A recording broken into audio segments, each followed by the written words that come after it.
Indian driving licence ഉണ്ടോ? നിങ്ങൾക്കിത് അവസരം ദുബായിൽ ജോലി ചെയ്യാൻ. ഉടൻ വിസ 15 ദിവസത്തിനുള്ളിൽ 80,000 രൂപയ്ക്ക് മുകളിൽ സമ്പാദിക്കാം.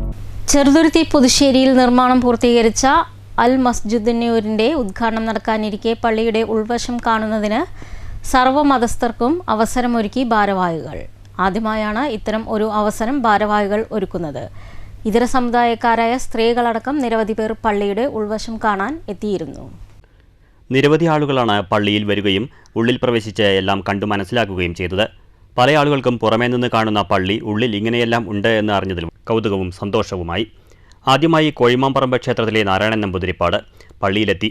സംഘാടകർ നൽകിയ മധുരപലഹാരങ്ങൾ കഴിച്ചാണ് അദ്ദേഹം പോയത്. കൂടാതെ വരുന്ന എല്ലാ ആളുകൾക്കും മധുരപലഹാരങ്ങൾ വീട്ടിലേക്ക് കൊണ്ടുപോകാനും കൊടുക്കുന്നുണ്ട്. പുതുശ്ശേരി സ്വദേശിയായ കൈപ്പറമ്പിൽ വീട്ടിൽ പരേതനായ ഗോപാലകൃഷ്ണൻ നായരുടെ ഭാര്യ ഇന്ദിരാദേവി ടീച്ചർ 81ാമത്തെ വയസ്സിലും പ്രായാധിക്യം വകവയ്ക്കാതെ മകൻ സാഹിത്യകാരനായ KP ഉണ്ണിയുടെ ഒപ്പമാണ് കുടുംബമടക്കം പള്ളിയിലെത്തിയത്. പള്ളിയിലെത്തിയ ഇവരെ മഹല്ല് president PM Siddique Haji, secretary MM Siddique, മഹല്ല് ട്രഷറർ PU അബ്ദുൽ കരീം, നിർമ്മാണ committee convener AA Abdul Shaheem, മഹല്ല് ഖത്തീബ് മുഹമ്മദ് മുസ്തഫ ബദരി, PA ബഷീർ മുസ്ലിയാർ തലശ്ശേരി എന്നിവർ സ്വീകരിച്ചു. പള്ളിക്കകത്ത് എല്ലാ സ്ഥലങ്ങളും കാണിച്ചു കൊടുത്തു. ജീവിതത്തിൽ ഒരിക്കലും മറക്കാൻ പറ്റാത്ത ഒരു അനുഭവമാണ് ഉണ്ടായതെന്ന് ടീച്ചർ പറഞ്ഞു. ഇതിനെ അവസരമൊരുക്കി തന്ന സംഘാടകരോട് പ്രത്യേക നന്ദിയും പറഞ്ഞു. എനിക്ക് വളരെ സന്തോഷമായി. എന്തൊക്കെ ഞാനൊരു പള്ളിയുടെ ഉള്ളിൽ കാണുന്നത് ആദ്യമായിട്ടാണ്.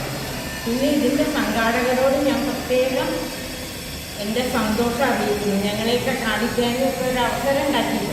അതിന് ഞാൻ ഇതിൻ്റെ സംഘാടകരോട് പ്രത്യേകം നന്ദി പറയുന്നു. ഞാൻ ഇവിടുത്തെ 3ാമത്തെ വീട്ടിൽ താമസിക്കുന്ന ഞങ്ങളുടെ കുടുംബമാണ്.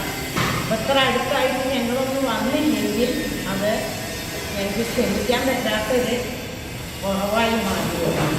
ഇപ്പോൾ സന്തോഷമായി. പിന്നെ ഈ പരിസരത്തുള്ള ഒട്ടുമിക്ക കുട്ടികളെയും ഞാൻ പഠിപ്പിച്ചതാണ്. News bureau, Cheruthuruthy.